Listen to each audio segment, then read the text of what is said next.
자, 불복구제 절차부터 다시 들어가면요.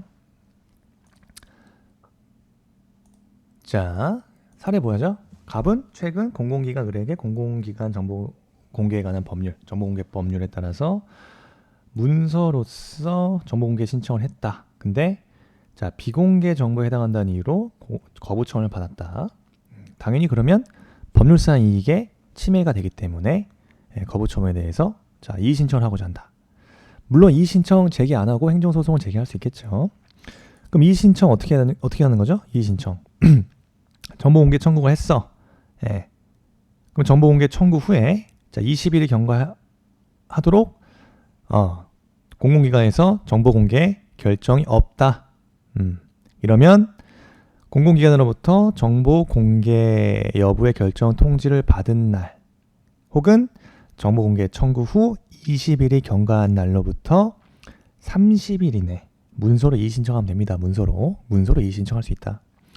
자, 이의 신청을 받으면 뭘 개최해야 되죠? 정보 공개 심의회를 개최하겠죠? 이의 신청에 대해서 심의회를 개최해서 심의 결과 자, 이의 신청에 대한 결정과 통지가 이루어져야 된다. 즉 공공기관은 이의 신청을 받은 날로부터 다시 7일 이내에 이의 신청에 대해서 결정하고 결과를 청구인에게 문서로 지체 없이 통지합니다. 물론 부득이한 사유로 연장을 해야 된다면 그 기간이 끝나는 날의 다음 날로부터 기산을 해서 7일 이내에 다시 연장할 수 있다.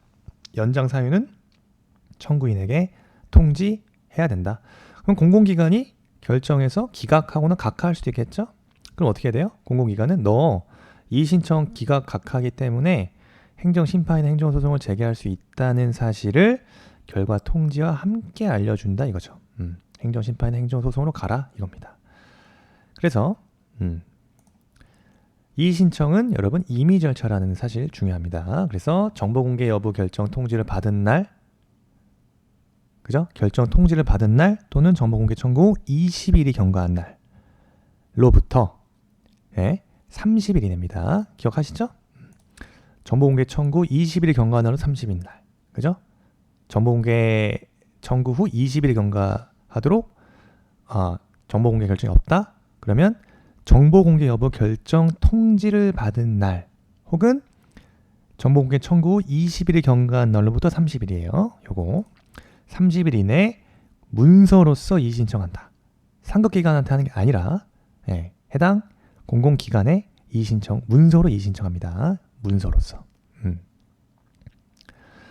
그리고요. 결정기간은 공공기관은 이의 신청 받은 날로부터 7일이죠. 7일 이내 이의 신청을 결정한다. 부득이한 사유가 있을 수 있다. 그러면 그 기간이 끝나는 날의 다음 날로부터 다시 7일 범위에서 연장한다. 그 결과를 청구인에게 지체 없이 문서로 통지한다 이겁니다. 자, 행정심판 임의 절차예요. 행정소송도 행정심판 전치주의가 아니다. 즉 행정심판 거치지 않고도 행정소송 제기할 수 있다. 다만 자, 그리고요. 재판장 필요하다고 인정 시 당사자 참여시키지 아니하고 공개 청구를 비공개로 열람심사 가능하다 이겁니다. 그래서 지문 보세요. 공공기관의 비공개 결정에 대해서 불복이 있는 청구인은 해당 공공기관의 상급기관이 아니다. 해당 공공기관에 이의 신청해야 됩니다. 문서로 이의 신청을 한다. 그 다음 공공기관은 이의 신청을 받은 날로부터 7일 이내에 이의 신청을 결정하고 그죠? 그 결과를 청구인에게 지체 없이 문서로 통지한다. 그렇습니다. 그리고 부득이한 사유로 결정할 수 없다면 그 기간이 끝나는 날의 다음 날로부터 7일의 범위 내에서 연장할 수 있다. 연장 사유는 당연히 청구인에게 지체 없이 알려야겠죠. 그 다음에 이것도 중요합니다. 자, 제3자의 비공개 요청에 관한 사항이에요. 21조. 자, 공개 대상 정보의 전부나 일부가 그죠? 정보 공개 청구를 했는데 그 정보가 공개 대상 정보의 전부나 일부가 제3자와 관련이 있을 수 있다. 그러면 제3자가 통지받은 날로부터 3일 이내에 비공개 요청할 수 있다 이거죠. 나와 관련된 정보를 공개하지 아니할 것을 통지받은 날로부터 3일 이내에 당의 공공기관에게 비공개 요청을 때립니다. 그렇습니다. 그런데 비공개 요청이 있었음에도 불구하고 공공기관이 공개 결정을 하지 않았어. 죄송합니다. 비공개 요청이 있었음에도 공공기관이 공개 결정을 할 수 있잖아요. 그럼 공개 결정을 하게 되면 공개 결정 이유와 공개 실시, 공개 결정 이유와 공개 실시를 명시하여 지체 없이 제3자에게 문서로 통지해야 되겠죠. 그러면 당의 제3자는 당의 공공기관에 문서로 이의 신청을 할 수도 있고 행정심판이나 행정소송으로 진행할 수도 있다 이거죠. 그 다음에 이의 신청은 통지를 받은 날로부터 일주일 내에 합니다. 이의 신청은 통지받은 날로부터 일주일 내에 한다 이거죠. 그리고요. 참고로 공개 결정일과 공개 실시일 사이는 역시 30일의 간격을 둔다 이거예요. 그럼 기출 어떻게 나오나 볼까요? 제3자 비공개 요청에 관해서 자, 공개 청구된 정보가 제3자와 관련이 있다. 행정청은 제3자에게 통지하여야 하고 의견을 들을 수 있는데 제3자는 비공개를 요청할 권리를 갖지 못한다? 그렇지 않다. 공개 정보에 관한 법률 제21조에 규정되어 있다. 그래서 그 공개 대상의 정보 전부 또는 일부가 제3자와 관련이 있다면 그죠? 통지받은 날로부터 3일 이내 제3자는 비공개 요청을 할 수 있다. 그래서 당의 공공기관에게 자신과 관련된 정보를 공개하지 아니할 것을 요청할 수 있어요. 그래서 틀린 지문이다. 그죠? 두 번째, 제3자의 비공개 요청에도 불구하고 공공기관은 공개 결정을 할 수 있겠죠. 그러면 공개 결정 이유와 공개 실시일을 명시해서 지체 없이 문서로 통지해야 한다. 그 다음에 공개 결정일과 공개 실시일은 며칠? 30일이요. 30일의 간격을 둔다까지. 예, 정리하셔야 됩니다. 이것도 나올 수 있겠죠. 그 다음에 우리 개인정보보호법 공부해야죠. 이 개인정보보호법이요. 여러분 개인정보라는 게 나의 정보입니다. 나의 정보. 나 자신의 정보를 개인정보 보호기 때문에 스스로 통제할 수 있는 나에 관한 정보 자기 결정권을 가지는 거죠. 그러면 국가는 이를 개인의 기본권으로서 보호해야만 합니다.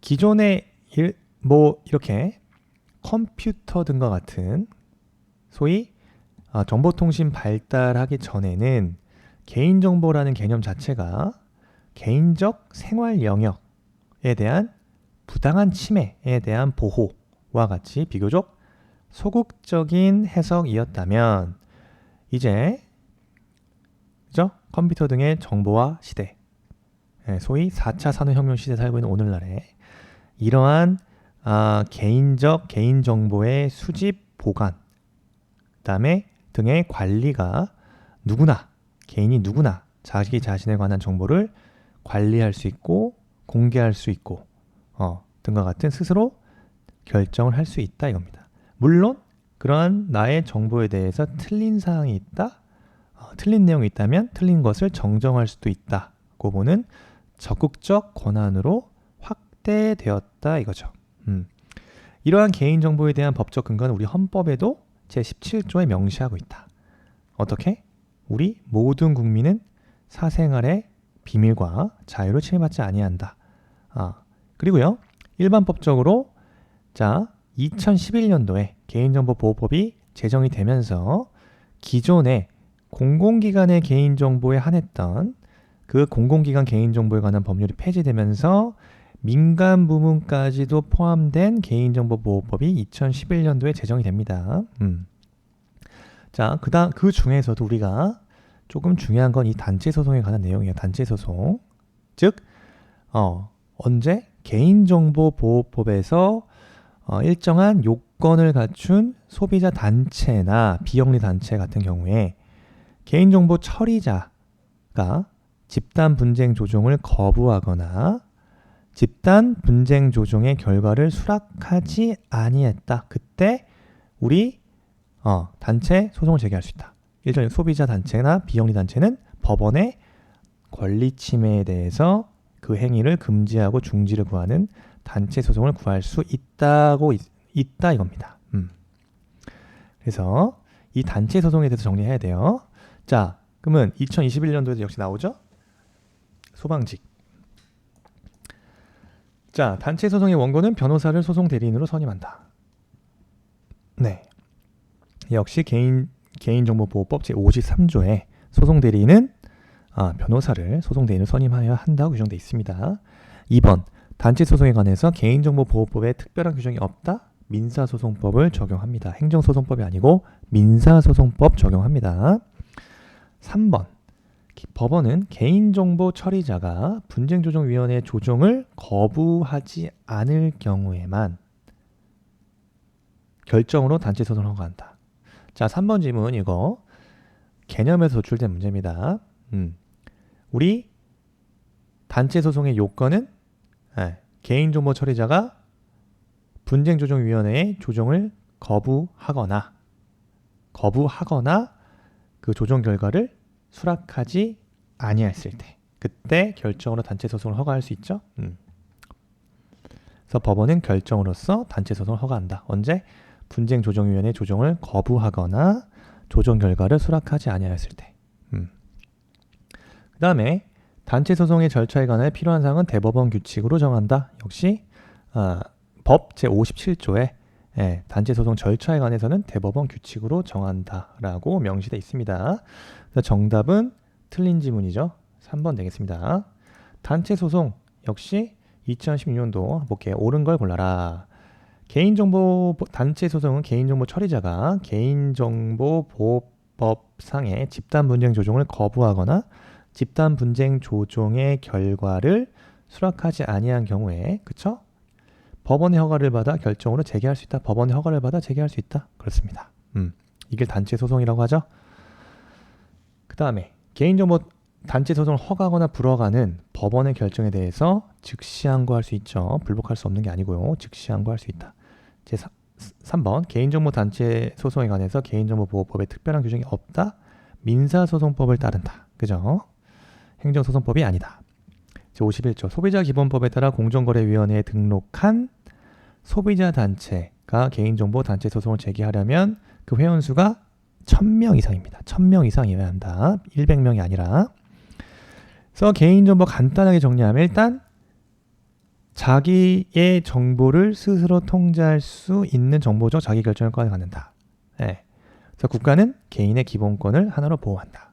그래요. 그래서 여기서 말하는 자기 정보죠. 개인입니다. 개인의 정보예요. 개인 정보이기 때문에. 그래서 개인 정보는 누구나 죽어있는 자가 대상이 될 수 있나요? 네, 사망한 자. 망자에 대한 개인은 개인정보보호법상 그 보호되는 대상이 아니다. 즉 살아있는 개인에 관한 정보여야 된다. 살아있는 개인에 대한 정보. 뭐 성명, 또 뭐죠? 주민등록 번호, 영상 등이겠죠. 그 다음에 자 개인정보는 헌법상 근거가 아까 말씀드렸던 사생활 비밀에 관한 자유 헌법상 제17조와 개인정보보호법이 있다 이거죠. 그 다음에 목적은 개인의 자유와 권리를 보호한다. 그 다음에 개인의 존엄과 가치를 구현한다는 거고, 개인정보는 살아있는 개인이라고 말씀드렸죠. 네. 그래서 사망한 자나 기업 등은 개인정보가 아닙니다. 기업에 관한 정보. 그 다음에 자 해당 정보만으로는 특정 개인을 알아볼 수 없지만 이런 경우죠. 다른 정보와 쉽게 결합하여 식별할 수 있는 정보. 그 다음에 다른 사람과 구별된 특정인을 찾을 수 있는 정보를 우리는 개인정보라고 한다. 이거죠. 그래서 개인정보 처리자는 누굽니까? 업무를 목적으로 개인정보 파일을 운용하기 위하여 개인정보를 처리하는 누구? 공공기관, 법인, 단체, 그리고 개인도 돼요. 그래서 개인정보법에서 우리 중요한 거 단체 소송이라고 그랬죠. 대상은 집단 분쟁 조정을 거부하거나 결과를 수락하지 아니한 경우, 법원의 권리침해의 금지나 중지를 구하는 소송. 일정한 요건을 갖춰야 된다. 즉 소비자기본법 요건을 갖춘 단체. 자, 공정거래위원회에 등록한 소비자 단체를 말하고요. 정관에 따라 상시적으로 정보 주체 권익을 주된 목적으로 한 단체여야 되고, 그다음에 단체의 정회원 수가 100명이 아니라 1,000명입니다. 1,000명. 그다음에 소비자 기본법에 따른 등록 후 3년이 경과된 단체여야 되고요. 비영리 민간단체인 경우는 법률상 사실상 침해를 입은 100명 이상의 정보 주체로부터 단체 소송의 제기 요청을 받아야 되고 3년 이상 활동 실적이 있어야 되고 상시 구성원 수가 5,000명 이상이어야 된다. 그렇죠. 그 다음에 중앙행정기관에 등록된 비영리 민간단체다 이겁니다. 자, 그래서 이러한 집단 분쟁 조정을 거부해야 된다. 이게 집단 분쟁 소송이라는 거는 여러분 분쟁 조정위원회에서 일괄적으로 분쟁 조정을 의뢰 또는 신청을 했을 때 언제 하죠? 대부분 국가나 지방자치단체, 개인정보보호단체나 기관 등 개인정보 처리자가 정보 주체의 피해나 권리침해의 다수의 정보 주체에게 같거나 비슷한 유형으로 발생했을 때 그때 집단 분쟁 소송으로 가죠. 그래서 집단 분쟁 조정위원회에서 일괄적인 분쟁 조정을 의뢰하거나 신청한다. 근데 그러한 집단 분쟁 조정을 거부하거나 결과를 수락하지 아니한다. 집단 분쟁 조정위원회의 결과 수락하지 아니했을 때 법원의 권리침해 행위를 금지하거나 중지를 구하는 소송. 이게 바로 단체 소송이다. 개념이 중요해요. 그다음에 일정한 요건을 갖춰야 된다까지. 그래서요. 자, 이거 100명 이상이 아니죠? 소비자단체가 개인정보 단체 소송을 제기하려면 정회원 수가 1,000명 이상이어야 되고, 자, 여기서 두 번째요. 개인정보보호법 에는 개인정보 단체 소송 제기할 수 있는 단체에 대한 제한을 두고 있지 않는다? 틀렸죠. 그래서 법인격 있는 단체라면 어느 단체든지 권리침해 행위의 금지나 중지를 구한 소송을 제기할 수 있는 게 아닙니다. 일정한 요건을 갖춰야 된다 이거죠. 자, 그 다음에 단체 소송, 소송 허가 요건, 법원의 결정으로 단체 소송을 허가한다. 그 다음에 2항에서 55조 2항 불복할 수 있죠. 단체 소송 허가거나 불허가 결정 시 즉시 항고 가능할 수 있다. 가능하다. 즉시 항고 가능하다. 그래서 개인정보보호법상 단체 소송 허가 불허가는 법원의 결정에 대하여는 즉시 항고할 수 있다. 더 이상 소송으로 다툴 수 없는 게 아니에요. 그 다음에 단체 소송에 관하여서는 특별한 규칙이 없는 경우 민사소송법 적용합니다. 행정소송법이 아니라. 그 다음에 단체 소송 절차에 관해서는 대법원 규칙으로 정한다 이거죠. 다 나왔던 기출입니다. 그 다음에 우리 중요한 거 단체 소송을 정리했지만 개인정보보호법이 단체 소송만 규정하고 있는 건 아니니까 중요한 조문들 그 중에서도 개인정보법에서 이렇게 신설된 내용들 우리 살펴봐야 된다. 자, 개인정보를 수집할 수 있다. 네, 개인정보 처리자가 개인정보를 수집할 수 있는 사유. 정보 주체의 동의를 받아야겠죠? 정보 주체의 동의를 받아야 된다. 법률의 규정이 있어야 된다. 그 다음에 3호. 소관 업무의 수행을 위해서 불가피한 경우. 그 다음에 정보 주체와의 계약 체결 및 이행을 위해서 불가피하게 필요한 경우입니다. 그 다음에 5호. 정보 주체나 그 법정 대리인이 의사 표시할 수 없다. 없는 상태에 있거나 주소 불명 등으로 사전에 동의를 받을 수 없는 경우로서 명백히 정보 주체나 제3자의 급박한 생명, 신체, 재산 이익을 위해서 필요하다 인정되는 경우입니다. 6호, 그죠? 개인정보 처리자의 정당한 이익 달성에 위해서 필요한 경우로서 명백히 정보 주체의 권리보다 우선하는 경우 개인정보 수집할 수 있다 이거죠. 근데 이 경우 개인정보 처리자의 정당한 이익과 상당한 관련성이 있고 합리적인 범위를 초과하지 않은 경우에 하나여야 된다 이겁니다. 그 다음에 그쵸? 개인정보 처리자는 1항의 제1호에 따른 동의를 받을 때 이러한 사항들을 알려야 된다. 수집 이용이나 목적, 개인정보 항목, 이용 기간 등이에요. 그 다음에 불이익이 있을 때 그 불이익에 대한 내용까지 그다음에 제3항이 신설된 내용이죠. 제3항. 개인정보 처리자는 당초 수집 목적과 합리적으로 관련된 범위에서 정보 주체에게 불이익이 발생하는지 여부, 그다음에 암호화 등의 안전성 확보에 필요한 조치를 하였는지 여부. 이게 감형 처리를 말하는 거죠. 암호화 등 안전성 확보에 필요한 조치를 하였는지 여부 등을 고려해서 대통령령으로 정하는 바에 따라 정보 주체의 동의 없이 개인정보를 이용할 수 있다. 그러면 우리 대통령령으로 정하는 바에 따라, 즉 개인정보보호법 시행령에 이 대통령령이 정하는 바에 따라 이 내용이 반영돼 있겠죠. 정보 주체 동의 없이 개인정보에 제공하려는 하는 경우는 어떤 경우냐? 이런 경우죠. 당초 수집 목적과 관련성이 있는지 여부, 그 다음에 개인정보를 수집 정황 또는 처리 관행에 비추어 볼 때 개인정보의 추가적인 이용이나 제공의 예측 가능성이 있는지 여부, 정보 주체의 이익을 부당하게 침해하는지 여부, 그 다음에 감형 처리, 암호화 등의 안전성 확보에 필요한 조치를 하였는지 여부 등을 고려한다. 예, 이런 게 시행령에 나와 있습니다. 그 다음 됐죠? 그 다음 내용은 이제 주민등록번호 처리에 대한 내용이에요. 이것도 개정이 2020년 작년에 개정이 됐고요. 자, 개인정보 처리자는 다음의 사항을 외에는 주민번호를 처리할 수 없다. 그러니까 예외적으로 주민등록번호를 처리할 수 있는 경우죠. 법률 쭉부터 대통령령, 국회 규칙, 대법원 규칙, 헌재소 규칙, 중앙선거관리위원회 규칙, 그리고 감사원 규칙입니다.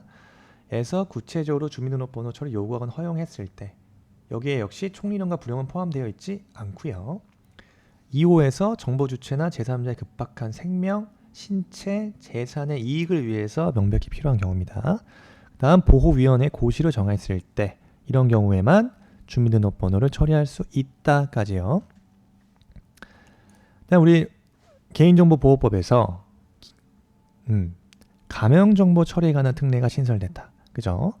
이런 감형정보라는 것은 해당 정보만으로는 개인을 알아볼 수 없지만 다른 정보와 결합해서 알아볼 수 있는 정보를 말해요. 그래서 다른 정보와 결합할 수 있는지, 요거는 여러 가지 다른 정보의 입수 가능성 등 합리적인 상태를 고려해야 된다 이겁니다. 그래서 감형 처리함으로써 감형 그러니까 다른 정보와 쉽게 결합하여 알아볼 수 있는 정보를 감형 처리한다는 것은 뭐 하는 거죠? 개인정보 등의 실명 등을 가려놓는 거죠. 예를 들어서 이런 경우입니다. 익명정보, 이건 뭐 정보로서의 가치가 없어요. 예. 하지만 개인정보 보세요. 서울시 종로구 세종대로 209 거주 32세 여성 김지영, 이건 개인정보잖아요. 그죠? 누가 봐도 개인정보다. 그럼 감형 처리를 한다. 그러면 개인정보의 일부를 삭제한다 이겁니다. 혹은 전부를 대체하는 등의 방법으로서 이런 경우죠. 서울시 종로구 30대 여성 김모씨, 이렇게 해놔서 추가 정보가 없으면 특정 개인을 알아볼 수 없도록 처리하는 것을 감형 처리하는 거죠. 감형 처리.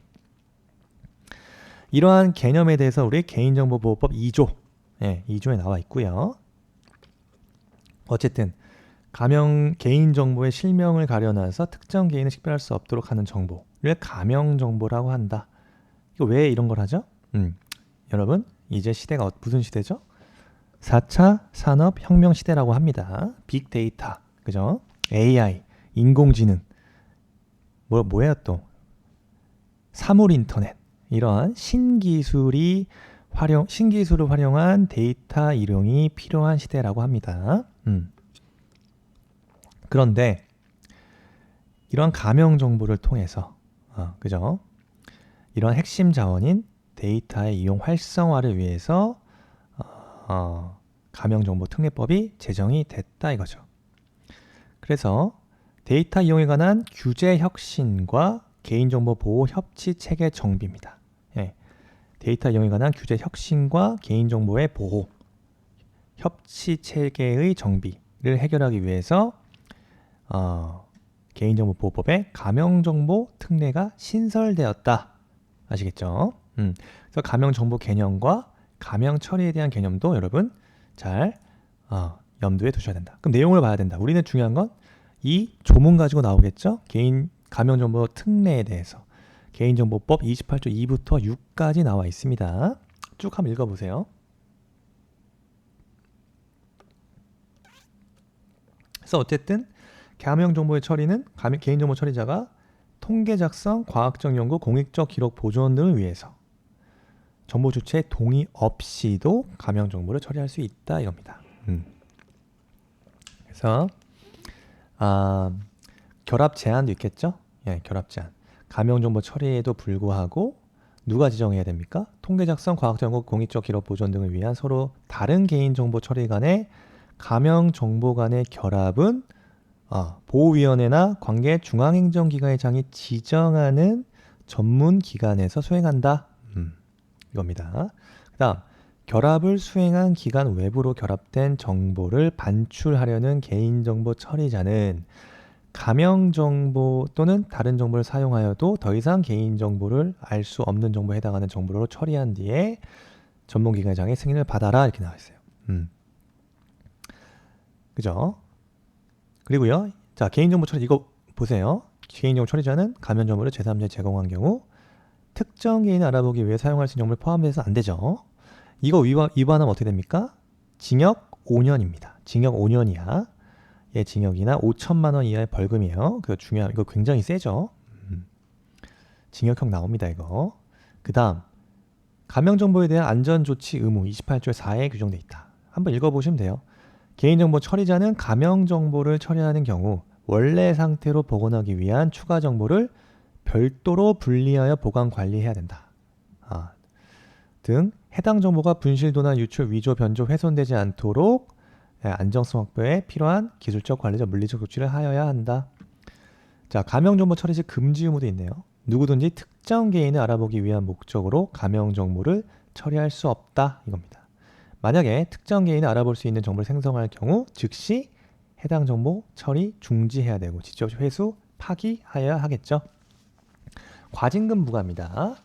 가명정보 처리에 대한 과징금. 전체 매출의 100분의 3 이하에 해당하는 금액을 과징금으로 부과한다. 자, 보호위원회는요. 다만 매출액이 없거나 매출액 산출이 곤란하다 4억 원 또는 자본금 100분의 3 중 큰 금액 이하로 과징금을 부과한다까지 됐습니다. 됐죠? 그래서 우리 개인정보보호까지 한번 살펴봤어요. 아마 내년 시험에 관련된 사항들이 분명히 나올 겁니다. 잘 정리하시기 바랍니다. 수고 많이 하시고 이번 시간 여기까지 하고 다음 시간부터 우리 뭐 한다? 행정법, 행정상 의무이행 확보수단 그 중에서도 강제 집행에 대해 살펴볼게요. 물론 강제 집행에만 살펴보면 안 되죠. 행정벌도 봐야겠죠. 그래서 행정의 실효성 확보 수단에 대한 내용이다. 그 중에서도 우리 중요한 게 뭐죠? 행정상 강제 집행에 있어서 대집행, 그죠? 의무 불이행이 있어야 된다. 그 중에 대집행은 대체적인 자기 의무 위반이죠. 그 대집행은 그냥 매년 나온다고 생각하시면 됩니다. 예. 그래서 그 외에도 대집행, 그다음에 강제징수, 그 외에 뭐 이행강제금, 직접 강제 이런 걸 봐야겠죠. 예. 그래서 뭐 참고로 요 앞부분만 설명은 맛배기로 봐야 된다. 이런 걸 다 배워야 된다는 거예요. 과거에는 전통적으로 행정강제와 행정벌로 나눴다. 그래서 행정강제를 또 직접적 의무이행 확보수단인 행정강제와 간접적 의무이행 확보수단인 행정벌로 구별하고 있다. 그 다음에 행정강제는 의무불이행에 대한 의무이행 확보수단으로서의 강제집행, 그 다음에 의무불이행을 전제로 하지 않는 즉시 강제로 구분하고 있다. 강제집행은 다시 대집행, 이행강제금, 집행벌이라고 하죠. 직접 강제와 강제징수가 있다. 일반적으로 대집행과 강제징수가 일반적으로 인정이 되고 개별법규에 규정이 있을 때만 이행강제금과 직접강제가 예외적으로 인정이 된다까지. 그리고 의무불이행이 있어야 된다고 했죠. 강제집행은. 대집행은 대체적 자기 의무가 있을 때, 이때 행정청이 스스로 하거나 아니면 제3자에게 이행을 하도록 할 수 있죠. 그래서 비용을 의무자에게 징수하는 걸 대집행이라고 한다. 그럼 이행강제는 뭐죠? 비대체적 자기 의무나 부자기 의무인 경우 이때 의무자에게 심리적으로 압박을 가해서 장래의 의무 이행을 확보하는 거죠. 장래의 의무 이행을 간접적으로 강제하기 위한 금전벌이다.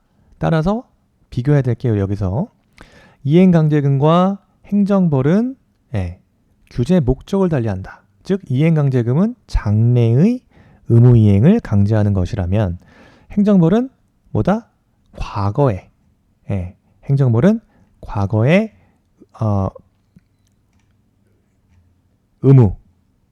과거의 의무 위반에 대한 제재다를 목적으로 하기 때문에 행정벌과 이행강제금은 병과가 가능하다까지. 그 다음에 직접강제라는 게 뭐죠? 직접강제는 모든 의무 불이행을 전제로 합니다. 모든 의무 불이행, 즉 대체적, 비대체적, 급부, 수인 의무 상관없이 모든 의무 불이행이 있을 때 직접 의무자의 신체 재산에 실력을 가해서 의무 이행을 확보하는 강제 집행 수단이다. 대표적인 게 뭐죠? 실력으로 예방 접종을 하는 거. 그 다음에 우리 드론 좋아하시는 분, 전 드론을 좀 좋아하는 편인데 이제 가끔 산간지방 가가지고 드론 날리다가 강제적으로 필름 뺏길 수가 있습니다. 왜? 그 지역이 청와대 뒤에 있는 그 북악스카이에서 날리다가 그죠? 총 맞습니다. 즉 군사보호시설이다 이거죠. 군사보호시설에서 드론 날리는 그 영상 촬영된 그 필름은 당연히 즉각 압수됩니다. 즉각 압수. 그 다음에 또 뭐 있죠? 직접강제. 무허가 영업소는 강제 폐쇄된다. 직접 강제예요. 당연히 개별법에 규정이 있어야 됩니다.